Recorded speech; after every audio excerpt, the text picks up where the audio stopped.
Hi guys! For today's video ay samahan niyo naman kami sa buong araw namin dito sa Siargao. Sobrang aga nga naming umalis dahil 5 AM ang flight namin at bandang 4 AM ay nandito na kami sa Clark Airport. Pakiramdam ko nga ay sobrang aga namin pero mas mabuti na yon kesa sa maiwan naman kami sa flight, syura. Mabilis lang naman ng oras kaya hindi naman kami masyadong nainip at eto nga ay nakasakay na kami ng eroplano. O diba, ganun kabilis. Tanaw pa nga ang mga city lights sa baba, ang kamalas-malasan lang ay umuulan. Kaya kasamal ko pa mo sa tabi ng bintana tapos blurred lang pala yung makikita ko. 2 oras at kalahati nga ang biyahe namin pero syempre hindi ako matutulog dahil excited ako. Abay, first time kong makapunta sa Siargao, sino ba namang hindi excited? Pagkalipas nga ng ilang oras ay lumapag na rin kami dito sa Siargao Airport. Paglapag nga namin dito ay nakakalungkot ng very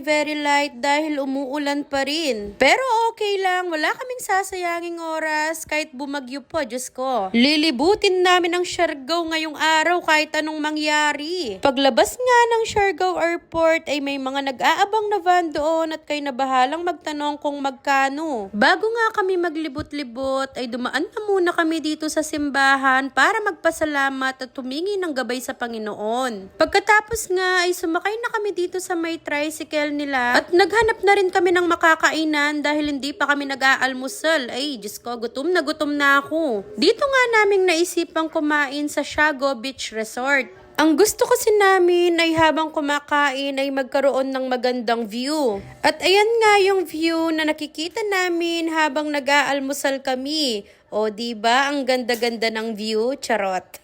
Eto nga pala yung food na in-order namin at hindi ako nagsisi dahil masarap naman siya. Pinaka nagustuhan ko dito yung kanilang beef tapa. Pagkatapos nga namin kumain ay hindi na kami nagsayang ng oras at dumiretso na kami dito sa may Cloud9.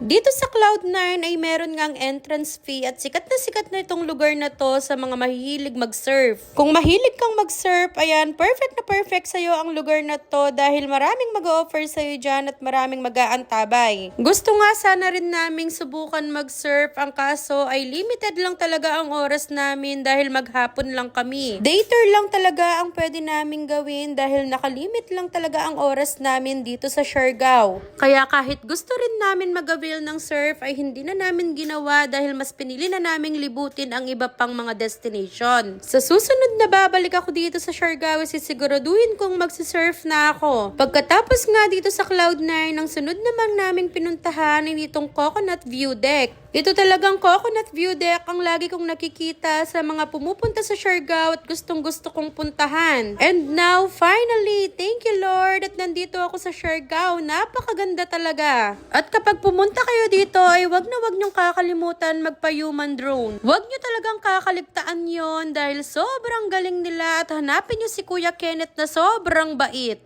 Ito na nga ang huling destination namin, ang Litik Maasin River. Pwede ka diyang mag-avail ng mga activities. Kung marami lang talaga kaming oras, ay lahat ay gagawin namin. Sa mga nagtataka, ay ang destination po talaga namin ay sa Cebu. Meron lang po kaming 8 hours layover dito sa Siargao, kaya po hindi namin pinalampas at linibot namin. Hindi talaga namin sinayang ang oras at pagkakataon na nakarating dito. Hindi man sapat ang isang buong araw para malibot ang Siargao, pero nagpapasalamat pa rin kami at nabigyan kami ng pagkakataon para masilip at makita ang kagandahan ng Siargao. Panigurado at siguradong babalikan kita, Siargao. Yun lang muna. Bye!